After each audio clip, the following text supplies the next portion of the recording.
pain, don't shrug it off. Who's got shoulder pain? I know you're hard of hearing. I need to talk loud, right? Okay. Great. My name is Sue. I'm from Advocate, and I arrange these programs. And Meghan is here, and Dr. Bobko is here. So Dr. Amy Bobko is a fellowship-trained orthopedic surgeon with Mid-America Orthopedics. Dr. Bobko completed advanced shoulder and elbow training at the number one ranked hospital in the U.S. for orthopedics, the Hospital for Special Surgery, where she worked with the team physicians for the New York Giants, New York Mets, and New York Rangers. And she played basketball as a student, so she knows a lot about sports. She provides comprehensive care for shoulder and elbow conditions, including minimally invasive shoulder arthroscopy, bone-preserving shoulder replacement, revision shoulder and elbow surgery, shoulder and elbow trauma, and elbow ligament repair and reconstruction, including Tommy John surgery, which I'm sure you'll find out what that is today. I do not know. I'm sure it's named after Tommy John, right? Dr. Bobko focuses on restoring mobility with medically proven non-operative treatments and operative options when necessary that include the latest medical technology and techniques to provide the best possible outcome. And thank you, Dr. Bobko. Great, thank you.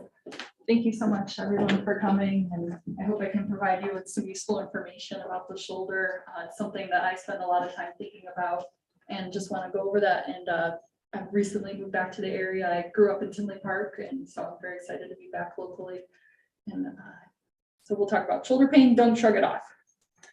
So overall, shoulder pain, throughout time, the causes of shoulder pain have remained the same. But I think the interesting part is, especially over the past few decades, and even in the last 5 to 10 years, the treatments have evolved.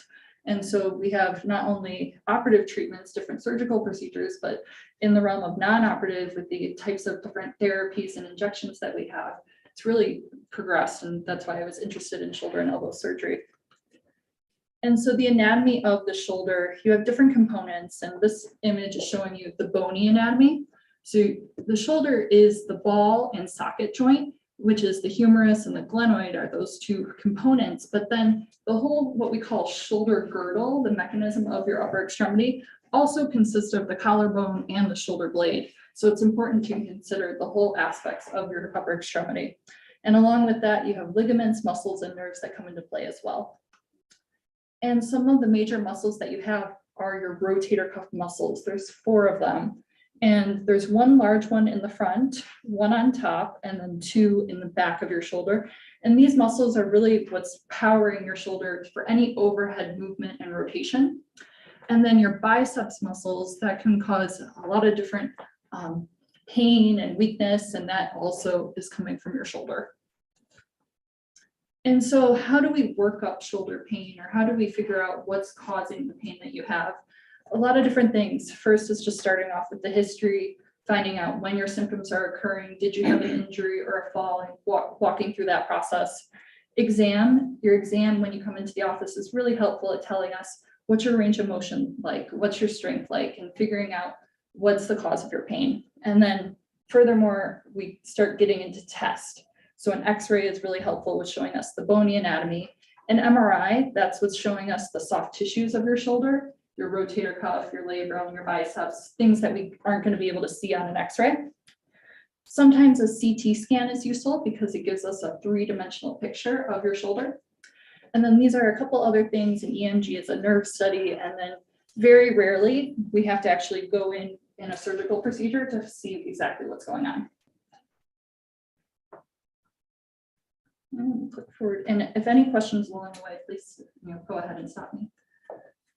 So treatment options. We'll start with activity modification. Sometimes a lot of shoulder pain can be caused by overuse, so we'll stop that activity, give that a trial. Physical therapy. A lot of shoulder pain issues can result from our posture and how we're sitting and making sure our shoulder blade is moving correctly. So I'll have physical therapists actually focus on the back of the shoulder, as well as, making sure that we're properly strengthening our arms and we're not in an awkward position that's putting us at risk for other injuries. In terms of medications, we have a few different options for oral medications, different pain medications that are either over the counter or prescribed. There's topical options with gels or patches.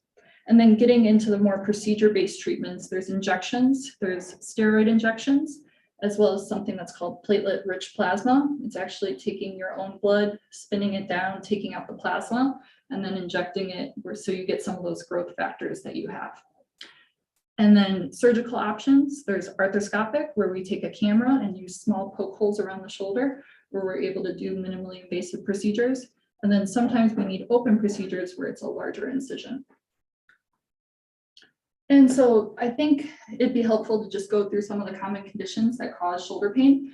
And starting off with what's known as frozen shoulder. The other name for it is adhesive capsulitis. It's something that starts off gradually. You gradually start to have shoulder pain. There's no trauma, can be, but usually it's just kind of something gradually that comes up and you start losing range of motion. It's more often occurring in women and people who have a past medical history of diabetes or thyroid issues can be more at risk for developing frozen shoulder.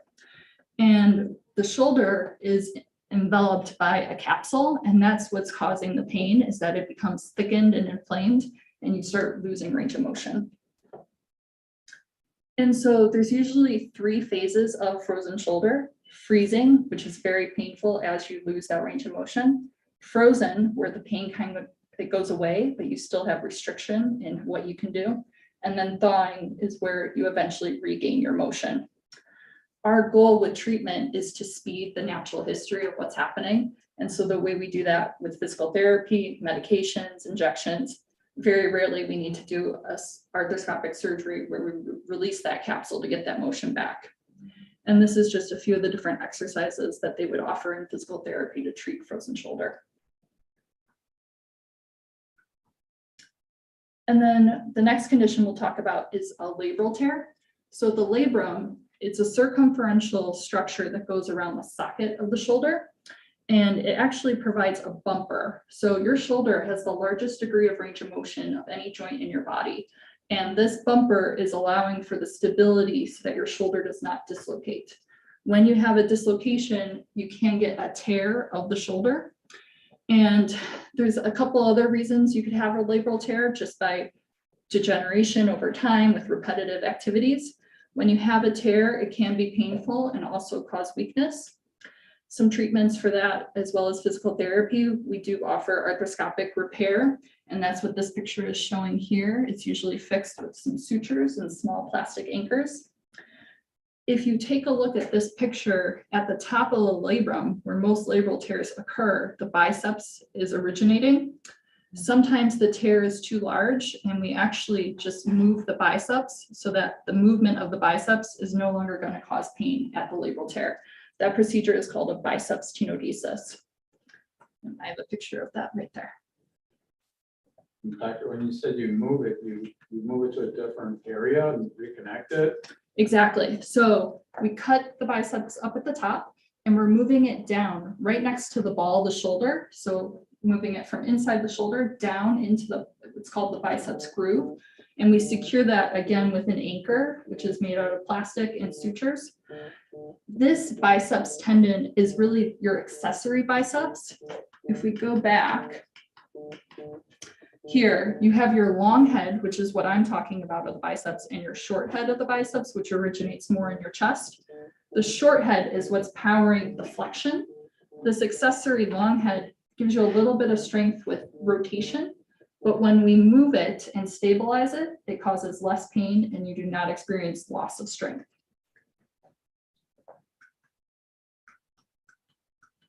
Okay. And so just going back with the labral tear, like I said, arthroscopic repair versus debridement with tenodesis.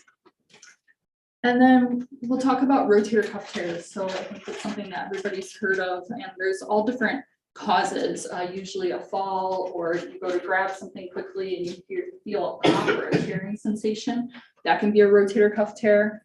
You can develop bone spurs on your shoulder blade, and every time you come up, you're impinging on that bone spur, which is slowly wearing away the rotator cuff.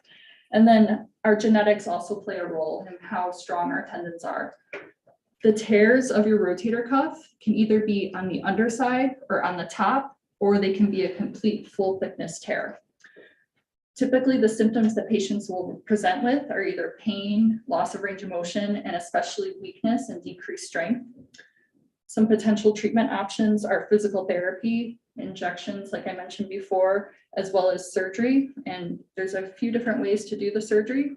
My preferred method is with the arthroscopic technique with a camera. And you take a look at the tear and then you bring it back down with small plastic anchors and a suture. And then another condition that can occur is calcific tendonitis.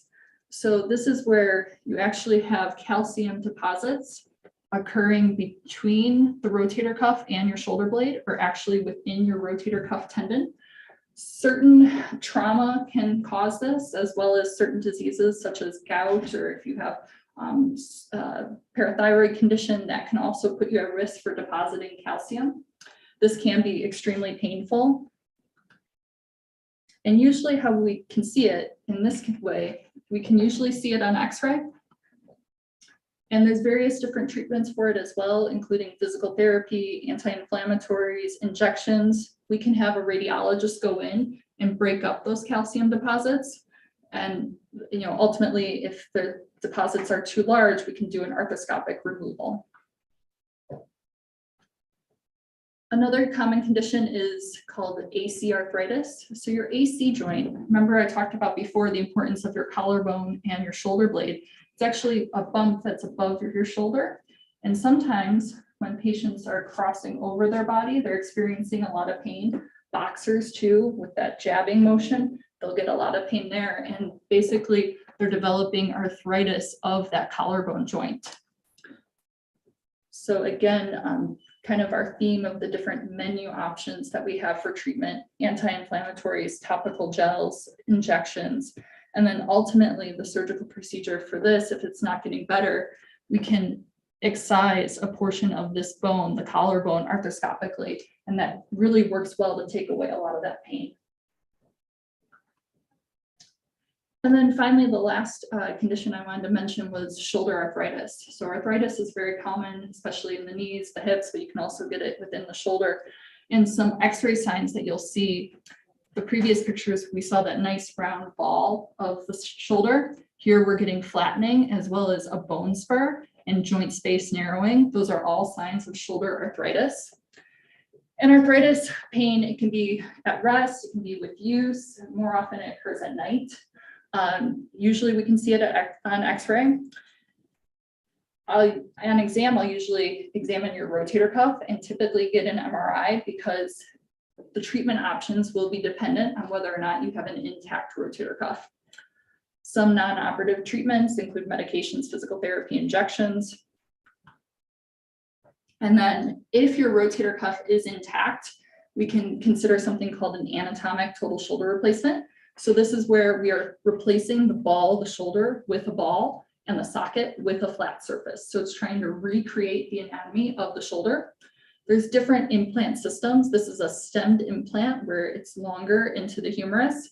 And this is a stemless, which is my preference, where you are preserving the bone and creating, as much range of motion as possible. And then another option, if your rotator cuff is not intact, or if you've started to wear away a lot of the socket of the shoulder, is something called a reverse shoulder replacement. So this, as its name implies, is we're reversing the structure of the shoulder. On the socket now, we've now placed a ball, and on the humeral side, we are now replacing it with a tray. What this allows is you're no longer dependent on your rotator cuff. You now rely on your deltoid muscle to give you motion. With any shoulder replacement, we now have the ability to pre-op plan. So any patient who we're considering doing a shoulder replacement on, we get a CT scan, and it gives us three-dimensional images that we're able to size and customize your template for a shoulder replacement. And then I wanted to briefly mention just shoulder pain prevention, some daily exercises that you can do. So I think with so many things in healthcare, prevention is really critical. So if you exercise your shoulders regularly and keep them flexible, I think that avoids a lot of issues that can come to light. So as I mentioned before, improving posture, your shoulder alignment, improving the coordination of how your rotator cuff muscles work, coordination of the shoulder blade, an ergonomic evaluation. If you're at work on the computer all day, take a look and see how you're sitting, see if there's desk height of your computer. You can change different things to take pressure off of your shoulders.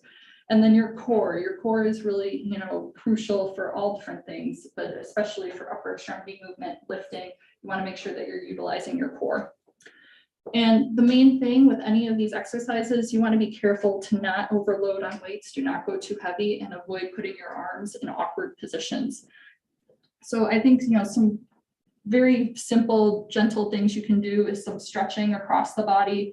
You can take a towel and go behind your back. This really stretches your internal rotation, getting that behind the back motion. And then anything where you're coming up overhead, or if you're at a desk and you're leaning forward, just to get that end range of motion and keeping your capsule and your muscles flexible. And that's everything that I have. I'll take any questions. Are there any nerves in your neck or shoulder area that can mimic shoulder pain? Absolutely. Absolutely. You can get referred pain from the neck into the shoulder. There's certain nerves, especially the higher nerves, that can definitely cause radiating shoulder pain. Sometimes it'll radiate to the shoulder. Sometimes it'll radiate all the way down to the hand. Typically, it's also associated with some sort of numbness or tingling sensation. So, I had a visit with a chiropractor. He told me it wasn't my shoulder. Mhm. It was coming from my neck. Mhm. That could definitely be the case. And there's a couple different ways we tease that out. I mentioned the nerve study. That's one way where we can see which nerve is being compressed. And then also specific x-rays and MRI of the neck that can also tell us which level. Can you actually get rid of the shoulder pain other than the surgeries and In terms of if it's coming for the neck or just in general? just in general? In general, I think, we have really great methods in physical therapy at this time. There's a lot of dry needling, which is sort of like acupuncture. There's ultrasound modalities that calm down tendonitis and inflammation. It's really, the shoulder is really reactive to inflammation. So ways that we can decrease that are all helpful. The steroid injections, the anti-inflammatory medications. A lot of patients do improve without surgery. Is it best to start with PT and then if it doesn't resolve, go see a surgeon, or do you start with the surgeon first? It's really, preference. I think I like evaluating you before you get treatment, because when I send somebody to physical therapy, I can specifically say, work on scapula, like the shoulder blade, how it's moving. Work on what we call neuro re-education, where you are training your body, when I activate this muscle, that I want to move like this.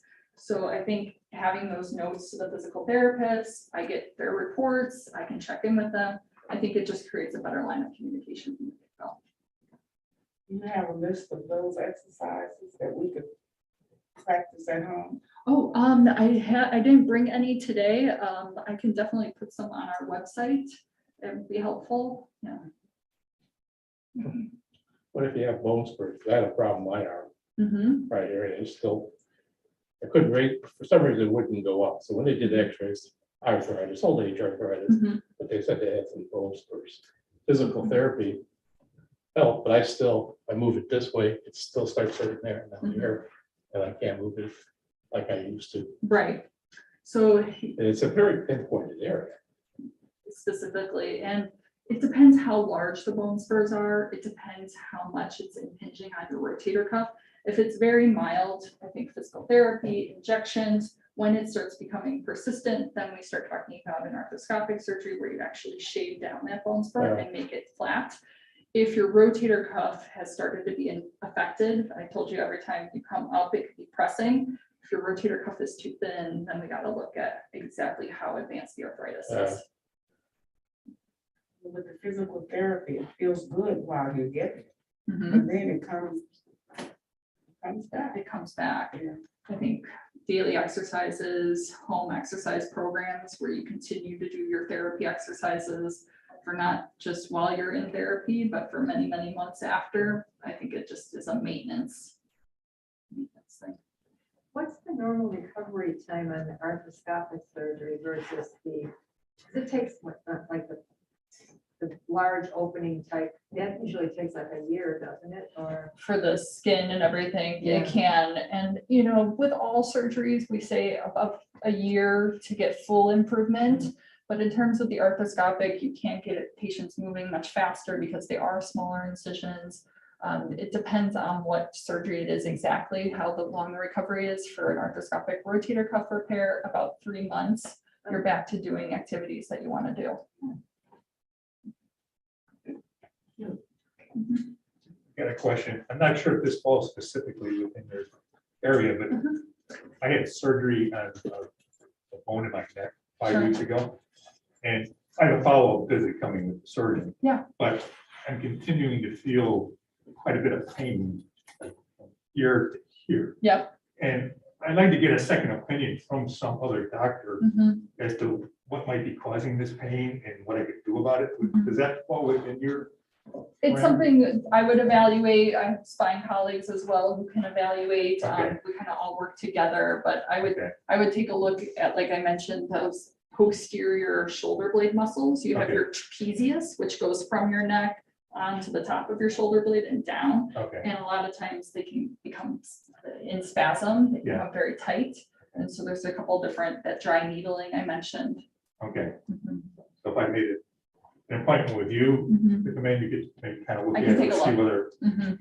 it falls within your parameters or some other. Exactly, Doctor, yeah, yeah. you know, I'm trained as a general orthopedic surgeon and I specifically, you know, take a look at the shoulder and elbow, but I think it's important to step back and look at the whole picture of what's going on. who does the dry needling? Would that be, So specifically trained physical therapists, they have to have a certification in it. oh, Mhm. So not everyone does it. right. Can you tell me what dry needling is? Oh, And I sure. apologize for us being late. Not a problem. So we were talking about the different physical therapy options that you have when we're not going a surgical route. And there's a lot of advances recently with different physical therapy methods. And one of those is dry needling, which is sort of like acupuncture. Acupuncture, though, they're going at, they have a map of specific points that they hit. Dry needling, it's more about when a muscle is tight and we're trying to release that tension. So it's a little bit different approach. I don't know, muscles tight, because she gets pricky in her shoulders Clicking, on the backside. okay. She's got a deep rub it all the time. Yeah, it just depends. I'd have to evaluate and see. Before you get there, do you need any kind of X-ray or MRI, or can you just tell by the way somebody's moving and then see somebody like this? Yeah, so typically when somebody comes in with shoulder pain, I do get X-rays because I want to make sure that I'm not missing something. I'm not missing a big bone spur. I'm not missing that you have advanced arthritis and your rotator cuff is out and you're rubbing on your shoulder blade. So I do start with an X-ray for almost everyone. And then from there, we see how long your pain has been going on, how strong you are, what's your range of motion like. If any of those are concerning, I'll go ahead and get an MRI. But a lot of times we'll start with physical therapy and try and address some of those issues that I see with how you're moving. What if it's just arthritis? Is there something you can do if it's just plain arthritis? Well, I think there's a lot of things you can do. I think, you know, you shouldn't have to live in pain and not be able to do the things that you enjoy. So I try and get you back to where you can be comfortable. And so we start simple. We start with pain medication. We start with therapy, topical gels. If that's not working, we go to therapy and injections. And then ultimately, a shoulder replacement for arthritis is a very good option. It does restore range of motion and strength, and it gets you back to doing whatever you enjoy. Are you gonna be going, is this gonna be a different workshop for the elbow area, or? That's what I have questions about that. Yeah, and I'd be happy to talk to you after, Thank you. but I would definitely be interested in doing another one that spends time on the elbow. I think that would be good. What would you do for tendonitis of the shoulder? So there's, Pull the dickens out of it. so that's Yes, I not, did. that's very common.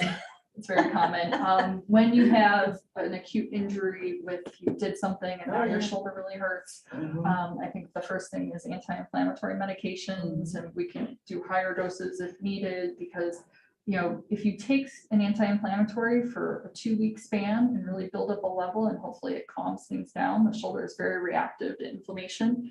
If it's extremely severe, we can talk about a steroid injection, and then we get into MRI, take a look, did you tear your rotator cuff? Do we need to do something else? But tendonitis, it's all about maintaining your range of motion and decreasing the inflammation. And just therapy exercises, Mhm. kind of thing. I was just gonna say, I always start by seeing a shoulder surgeon. Because my doctor years ago referred me for shoulder pain, just a physical therapist. And the exercises they had me do ended up hurting me. And they were telling me, oh, it's all in your neck. You're gonna need neck surgery. So I went back to my family doctor and she said, no, you're showing shoulder symptoms. Here's the name of a shoulder surgeon. And I saw him and he like took one look at me and said they were torturing you with what they had you do, like stuff overhead. And Right. and so their physical therapists were wonderful. Within a few sessions, I felt so much better because they had me do a lot of like pulley things and rather than weights overhead and you know, Okay. stuff like that. Yeah. And but it comes back, and they said I had frozen shoulder, and they said Okay. you tend to get that again, It can come and back. it can go to the other shoulder. Yeah, definitely. Right. But physical therapy with proper Instruction. people, Yeah. just it's amazing Mhm. how much it helps. Do you guys have physical therapists at? At Mid-America, we do. Okay. Yep, we do, and we have an MRI as well, so we can get that where you don't have to be going to multiple locations. Another thing I wanted to mention that's rather new, we have immediate care. So if you have some sort of orthopedic issue, problem, you come in, you get seen by a provider that day. It's almost like an urgent care specifically for orthopedics. And then we kind of accelerate, you know, whatever treatment. That's just a walk-in. Oh, what's better, ice or heat? Ooh, that's a great question. It's, you know, you hear all different things, but my perspective on it is if you have an acute injury, so you lifted something, all of a sudden you have pain in your shoulder, I would go with ice because that's going to bring down some of that acute inflammation. Do that for about a week. At that point, you're going to see hopefully an improvement in swelling and any pain that you have. If you still have some residual effects, then I switch to heat. And at that point, the heat actually brings in blood flow and brings in some growth factors that can help with the healing. What is your thoughts on glucosamine for osteoarthritis, where it's bone on bone? So I don't think it reverses any of the arthritic changes that you have, but I think in a certain percentage of the population, they are responsive to glucosamine and chondroitin as a reduction in pain. So I think it can be helpful to, you know, osteoarthritis, it's a lot of different factors. It's genetics, it's, you know, how much did you use your joints throughout your many years, and the glucosamine can offer a reduction in some patients. Turmeric is also another supplement that can be helpful with arthritis pain. I have a question for side sleepers, because I sit on my side, and it seems like that's when you hurt your shoulder or what a sore in the morning or whatever. And I've tried a million different pillows. So do you have? Do I have any suggestions? I know shoulder pain, it typically is worse at night. We tend to stop thinking about a lot of different things, you know, at night, and all of I a lay sudden. on my left side within a few minutes, it's surrounded, and I gotta get off it. I don't have any good solutions to solve that. There's no special mattress or pillow or anything like that. Just to try and find a position that's comfortable. Yeah. I empathize with you though. What about yoga? Yoga, so it depends on what type. And I wouldn't recommend anything that causes discomfort or pain. So, you know, anything that feels like a gentle stretch, planking, and any, you know, crow or poses that put direct loading on your shoulder, I would avoid.